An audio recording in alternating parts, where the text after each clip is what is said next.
Good morning, students. Today, today we are going to see the numericals based on the sliding contact numericals of sliding contact bearings.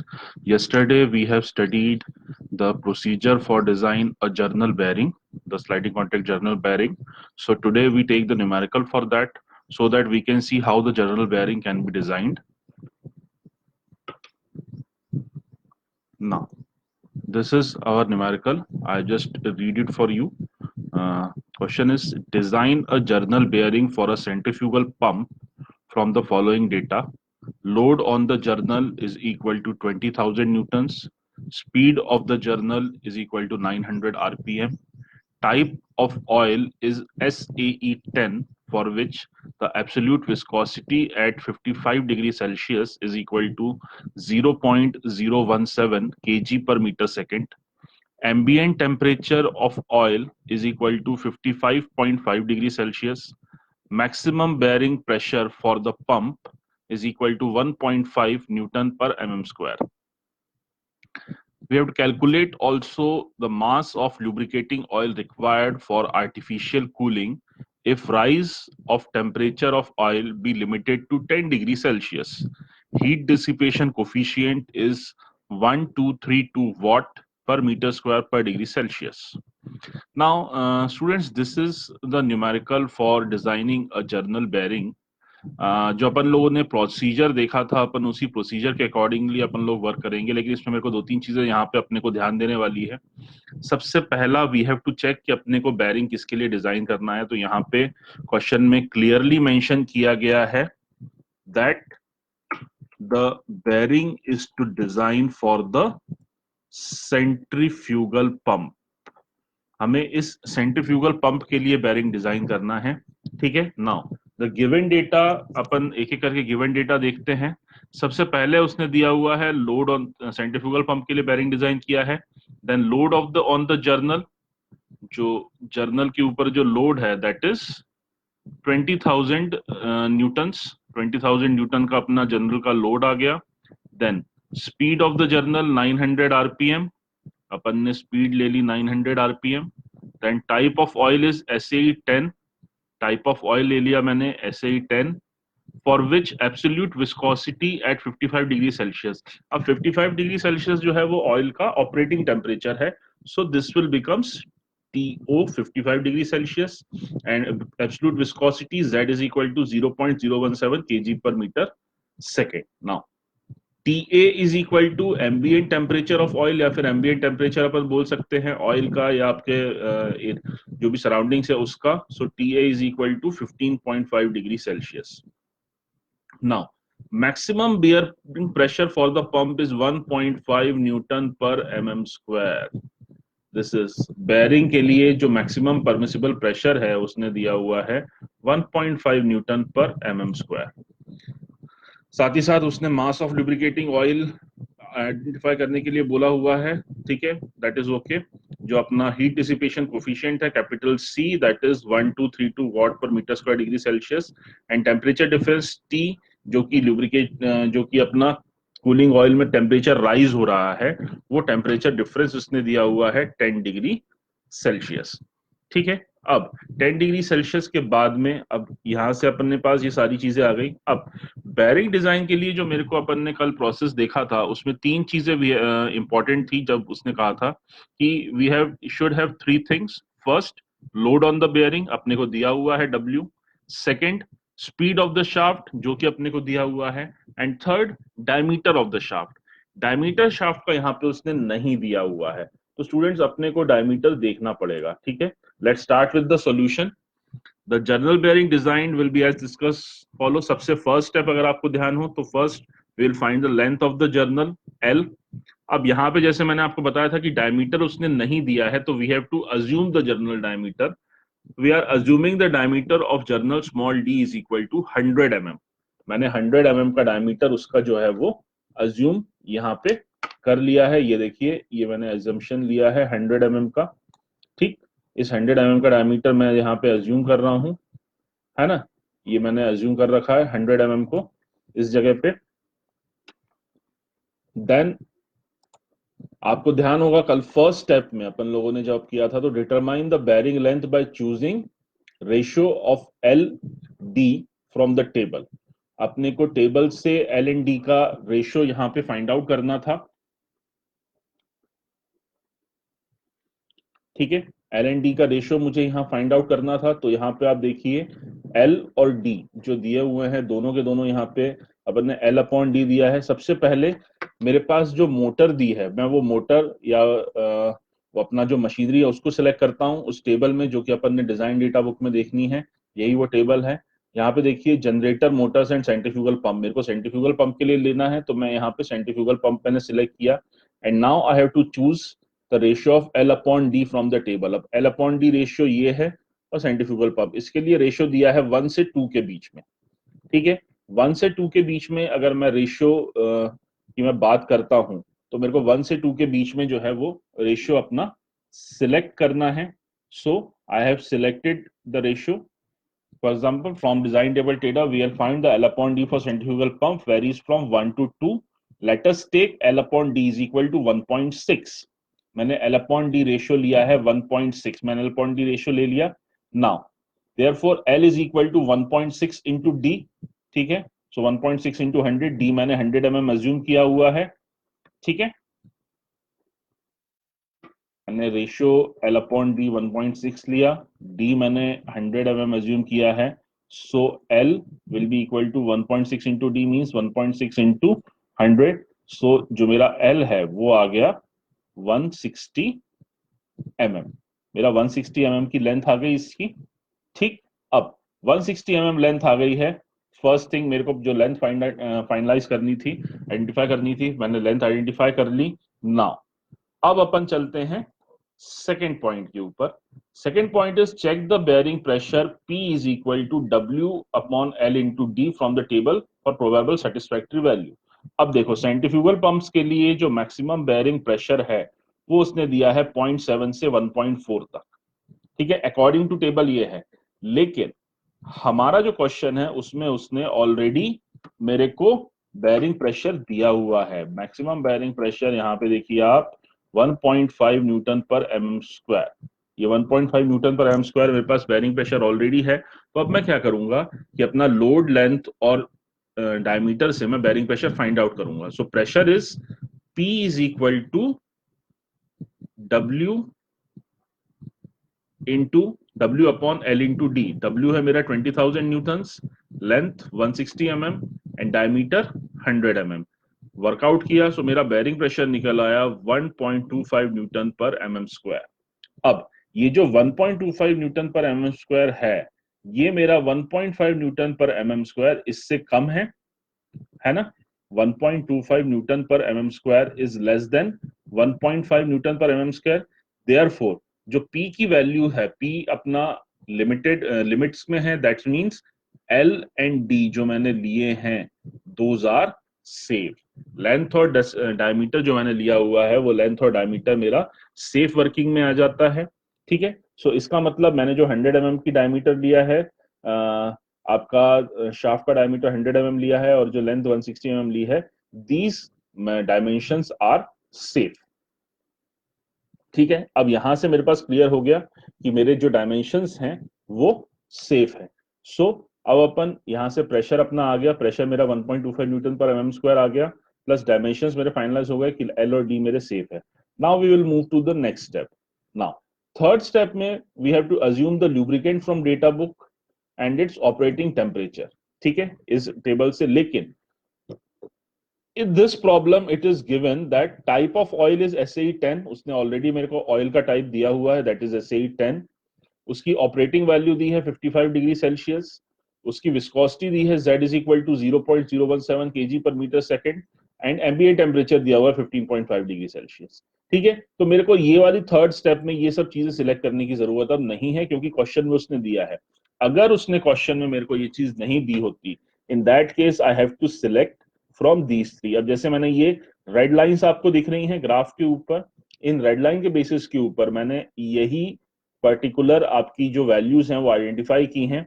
यहाँ से देखिए 55 degree Celsius के ऊपर मैंने ऐसे ही 10 पे लाइन डाली है, ठीक है, ये पॉइंट आया।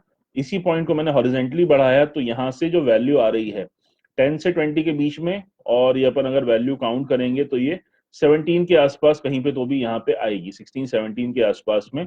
सो ये आपका 17 सेंटीपॉइज हो जाएगा। 17 सेंटीपॉइज को अपन 1000 से डिवाइड करेंगे, so this will becomes 0.017 KG पर मीटर सेकेंड। सो 1000 से डिवाइड करते ही अपना जो z है वो केजी पर मीटर सेकेंड में आ जाएगा यहाँ पे। ठीक है, सो यहाँ पे मेरे को यहाँ पे मेरे को z की वैल्यू अगर आ गई तो मैं यहाँ से डेटा बुक से नहीं लूंगा, मेरे पास ऑलरेडी ये चीजें यहाँ पे दी हुई हैं। Now we move to the next step, fourth step. Now we have to determine the value of zn upon p। मेरे पास z है, मेरे पास n है, मेरे पास p है।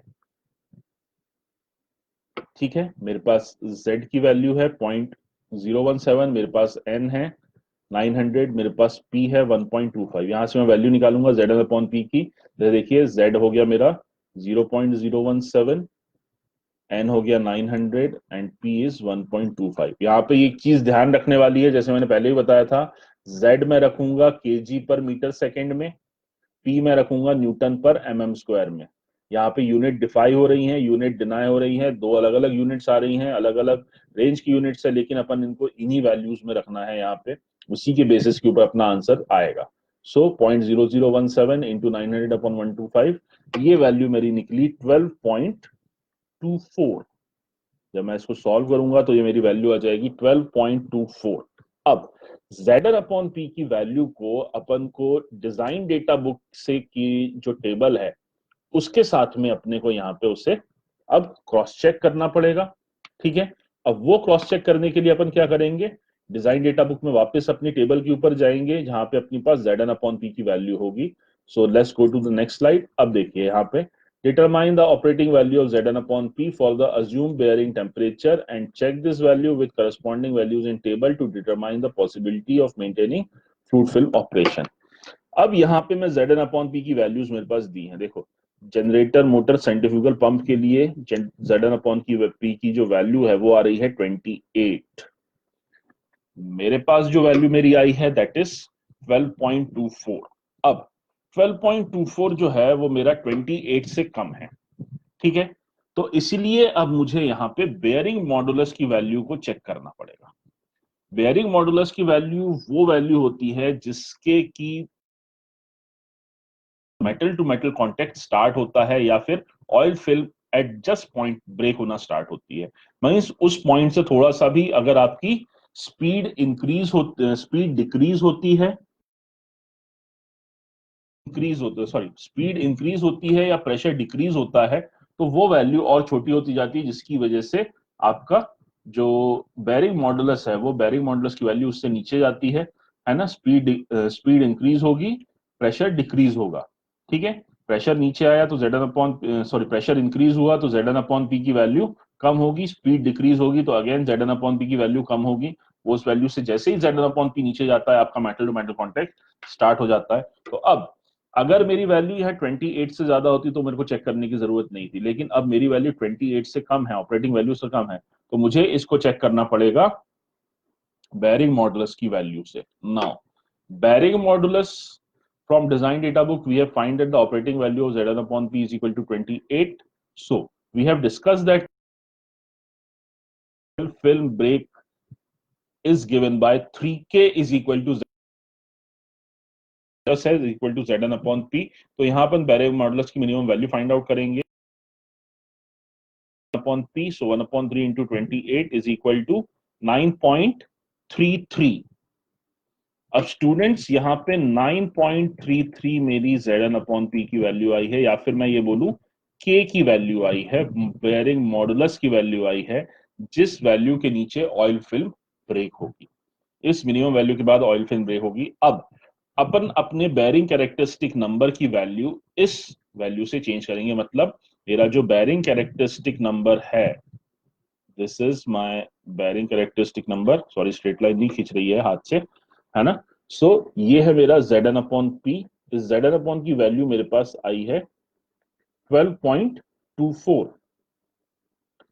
और जो बेरिंग मॉडुलस है मेरा, बेरिंग कैरेक्टरिस्टिक नंबर है 12.24 और बेरिंग मॉडुलस है 9.33. सो 12.24 is more than 9.33, therefore the bearing will operate under hydrodynamic conditions. तो इस केस में मेरा जो बेरिंग है वो हाइड्रोडायनामिक कंडीशंस में वर्क करेगा, है ना.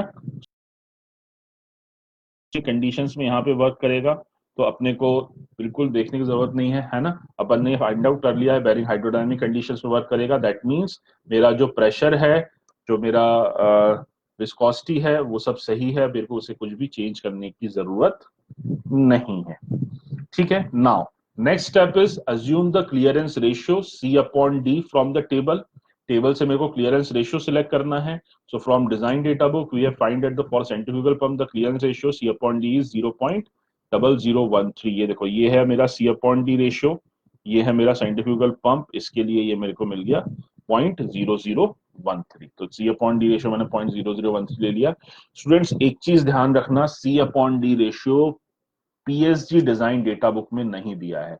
तो जब आप बेरिंग के न्यूमेरिकल सॉल्व करो और ये वाले टेबल को यूज करना हो, then go for the Mahadevan Reddy design data book. Mahadevan Reddy design data book और PSG डिजाइन डेटा बुक, दोनों की दोनों डेटा बुक्स आपको एग्जाम हॉल में मिलेंगी. ठीक है. दोनों, हर रूम में दोनों डेटा बुक्स आएंगी लाइब्रेरी के एंड से. सो अगर आपको बेरिंग का न्यूमेरिकल सॉल्व करना है, इन दैट केस आपको इस टेबल से सॉल्व करना है, then please go for the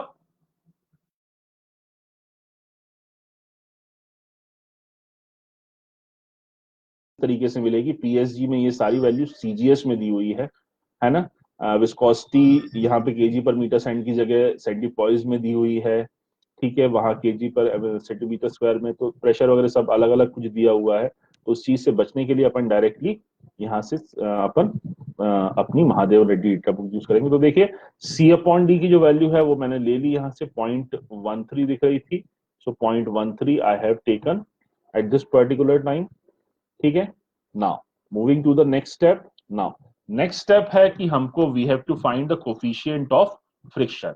now we know that the coefficient of friction is mu is equal to 33 upon 10 to the power 8 Zn upon P D upon C plus K, where, ठीक है, ये है अपना जहां पे कि Z is equal to absolute viscosity of lubricant in kg per meter second, N is the speed of journal in RPM, P is the bearing pressure on the projected area in Newton per mm square, small d is equal to diameter of journal, L is equal to length of bearing, C is the diametral clearance, and K is the factor for correcting end leakage. It depends upon the value of L upon D. So 0.002 for L upon D ratio, so 0.7528. अब यहाँ अपन एक एक करके values रखते हैं. 33 upon 10 to the power 8 as it is रहेगा. Zn upon P की value मैंने निकाली थी, मेरी कितनी आई थी 12.24, तो मैंने यहाँ लिख दी, सॉरी आगे हो गया. देन D अपॉन C की वैल्यू, अपन ने C अपॉन D रेशियो निकाला है, यहाँ पे C अपॉन D निकाला है, तो D अपॉन C में हो जाएगा ये 1 अपॉन 0.0013 प्लस K की वैल्यू मैंने रखी है 0.002. अपन ने जो L अपॉन D रेशियो दिया है वो लिया है 1.6 और 002 है 0.75 से लेके 2.8 के लिए. अपन ना 1.6 से जो इस रेंज के अंदर है, देयरफॉर K की वैल्यू हो जाएगी अपनी 0.002. K की वैल्यू हो गई 0.002. इस अकेले टर्म को 1, 2 और 3 इन टर्म्स को जब मैंने सॉल्व किया तो इसकी वैल्यू आएगी मेरी 0.0031 प्लस 0.002. सो म्यू की वैल्यू आ गई अपनी 0.0051. यहां पे ये मेरा म्यू की वैल्यू आ गई है. ठीक है. अब इस म्यू की वैल्यू, अब मेरे पास यहाँ कोफिशिएंट ऑफ फ्रिक्शन आ गया. अब नेक्स्ट स्टेप है मेरे पास, मैं heat generated in the bearing identify करूंगा. Now we can find the heat generated in bearing. Qg is equal to mu WV. जो हीट जनरेटेड है Qg is equal to mu WV, अपन ने कल देखा था. So V is equal to rubbing velocity in meter per second, where V is equal to pi dn by 60, N is equal to speed of journal in RPM and diameter of the journal in meter. अब यहाँ पे अपन value रख देते हैं V की जगह में लिख दिया pi dn by 60. अब सारी वैल्यूज रख दो. म्यू मुझे मालूम है, अभी लास्ट स्टेप में मैंने निकाला 0.0051. W मुझे मालूम है 20,000 newton, pi as a pi. D मैंने लिखा हुआ है. अब D मुझे मीटर में लिख रहा है, 100 mm मैंने लिया तो 0.1 मीटर हो जाएगा. 900/60, ये सब मैं जब सॉल्व करूंगा then this value becomes 480.66 watt, ये मेरी वैल्यू आ जाएगी।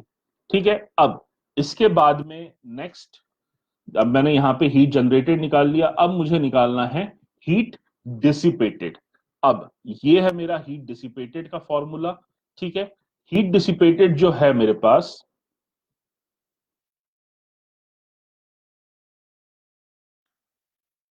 हीट डिसिपेटेड जो है मेरे पास, this is QD is equal to CA TB minus TA। ठीक है, ये मेरे पास हीट डिसिपेटेड है, QD is equal to CA TB minus TA। A को मैंने L इंटू डी लिख दिया है, QD is equal to L into D TB minus TA। Now अब यहां पे अपन एक चीज अगर देखें, यहां पे अगर मैं अब एक चीज देखूं, that we know that bearing temperature TB में एक रिलेशन अपन को मालूम था, TB minus TA is equal to half T0 minus TA। Bearing temperature मेरे को नहीं मालूम है, लेकिन मेरे पास ऑपरेटिंग टेम्परेचर और एम्बिएंट टेम्परेचर है, तो TB माइनस TA निकालने के लिए मेरे पास ये रिलेशन था, TB minus TA is equal to half TO minus TA। मैंने यहाँ सारी वैल्यू लिख दी, तो TB minus TA is becomes 19.75 degree Celsius. अब मैं सारी वैल्यूज इस पर्टिकुलर फॉर्मूले में रख दूंगा, तो C जो मेरा दिया हुआ है ऑलरेडी, देखो TO की वैल्यू दी है 55 degree Celsius, TA is 15.5 degree Celsius, C की वैल्यू है 1232 वॉट पर metre square degree kelvin, L is the 0.016 metre and D is 0.1 metre. अपन यहाँ सारी वैल्यूज रख देंगे, 1232 इंटू 0.16 इंटू 0.1 इंटू 19.75। जब इन सब का मल्टीप्लीकेशन करेंगे, सॉल्व करेंगे, then we find out that QD is equal to 389.3 watts. ये मेरे पास QD की वैल्यू आ गई है। अब स्टूडेंट्स, अपन ने हीट जनरेटेड निकाल लिया, अपन ने हीट डिसिपेटेड निकाल लिया, अब मुझे इन दोनों का कंपैरिजन करना है।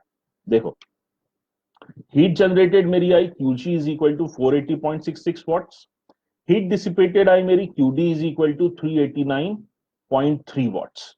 ठीक है, अब ये जो चीज है, इन दोनों के बीच का मेरे को अब कंपैरिजन करना है। इन दोनों से मेरे को साफ दिख रहा है that the heat generated is greater than the heat dissipated, which indicates that bearing is warming up. अब यहां मेरे पास हीट जनरेटेड हीट डिसिपेटेड से ज्यादा है, दैट मींस बेयरिंग के अंदर हीट ज्यादा जनरेट हो रही है जितनी वो बाहर लिबरेट नहीं कर पा रहा है, मतलब बेयरिंग गर्म हो रहा है, तो मुझे उसे ठंडा करने की जरूरत पड़ेगी। अब इस पॉइंट पे वी हैव टू ऑप्शंस। अब टू ऑप्शंस कौन कौन से हैं मेरे पास में? पहला ऑप्शन तो मेरे पास ये है कि मैं इस बेयरिंग को रीडिजाइन करूं नए टीओ के साथ में। With new TO I have to redesign the bearing. ठीक है, इस नए टीओ के साथ में मैं बेयरिंग को रीडिजाइन करूं, और देन या फिर सेकेंड ऑप्शन है मेरे पास, में बेयरिंग को आर्टिफिशियली कूल करूं। ठीक है, so either the bearing should be redesigned by taking new TO or the bearing should be cooled artificially. अब बेयरिंग रीडिजाइन करें या आर्टिफिशियली कूल करें, सो अपन we will go for the artificial cooling of the bearing. So we know that the amount of artificial cooling required is equal to heat generated minus heat dissipated. artificial cooling के लिए required जो heat का जो requirement है, that is heat generated minus heat dissipated. So QG minus QD is equal to 480.66 minus 389. So 91.36 watts. ये value है जिस amount की मेरे को आर्टिफिशियल कूलिंग रिक्वायर्ड करनी है, जिस अमाउंट की मेरे को आर्टिफिशियल कूलिंग रिक्वायर्ड है। सो अब मैं फाइंड आउट करूंगा mass of lubricating oil. Mass of lubricating oil required for artificial cooling. Let small m is equal to mass of lubricating oil required for artificial cooling in kg per second. Now, we know that the heat taken away from the oil, जो oil heat carry करके ले जाता है, that is Qt is equal to MST, where m is equal to mass of oil in kg per second, S is equal to specific heat of the oil, and its value may be taken as 1840 to 2100 joules. अपन ने यहाँ पे S को assume कर लिया है 1900 joule पर KG degree Celsius. ये अपन ने आर्टिफिशियल कूलिंग के लिए S को अज्यूम कर लिया। T is equal to difference between the outlet and inlet temperature oil in degree Celsius, जो डिफरेंस अपने को 10 डिग्री सेल्सियस दिया हुआ है, इट इज गिवन। अब अपन ये सारी वैल्यूज यहां लिख देंगे। So Q T is equal to M into 1900 into 10, so qt will be equal to 19,000 m. Now equating this amount of artificial cooling required, this amount to the artificial cooling required, so 19,000 m is equal to 91.36. So m is equal to 91.36 divided by 19,000, which is equal to 0.0048 kg per second. So 0.0048 kg per second मास हो गया, या फिर अपन इसको अगर minute में convert कर दे, so 0.288 kg per minute. This is the mass of lubricating oil which is required for artificial cooling of the bearing. ठीक है student, this is our answer. So ये मेरा कंप्लीट न्यूमेरिकल है जिसके बेसिस जो अपन लोगों ने सॉल्व आउट किया हुआ है। आप लोग प्लीज सारे जो न्यूमेरिकल है इसको एक बार दोबारा से देखते हुए सॉल्व करो, बुक से देख के सॉल्व करो पूरा का पूरा, है ना। अपन नेक्स्ट लेक्चर में different types of numerical of sliding contact bearings ये अपन लोग जरूर से देखेंगे, ठीक है ना। सो उस पर्टिकुलर पॉइंट के ऊपर अपन कल फिर बाकी के न्यूमेरिकल्स देखते हैं। तब तक आप लोग भी बाकी के सारे न्यूमेरिकल्स देखिए, इसमें जो चीज समझ में ना आई हो प्लीज ज्वाइन करे, लिखे मेरे को, है ना। मेरे को आप अपने कमेंट्स के थ्रू, बुक्स पे, जैसा भी है, फेसबुक के ऊपर, व्हाट्सएप के ऊपर, जो भी आपकी प्रॉब्लम्स हैं वो प्रॉब्लम्स आप मेरे को शो कर सकते हैं, आप मेरे को लिख सकते हैं, है ना। We will solve out this. Please इस न्यूमेरिकल की प्रैक्टिस कीजिए। बाकी बुक्स में और भी न्यूमेरिकल्स हैं, सॉल्व न्यूमेरिकल्स, प्लीज उन सॉल्व न्यूमेरिकल्स को के साथ सॉल्व कीजिए इसी प्रोसेस के थ्रू। अपन कल एक आध दो न्यूमेरिकल्स और देखेंगे, then we will move to the rolling contact bearing. Okay students, that's all for today. आज के लिए इतना ही है, कल फिर अपन दोबारा से मिलेंगे सो दैट कल अपन फिर से बाकी की वर्कआउट करेंगे, ठीक है। So okay then, bye.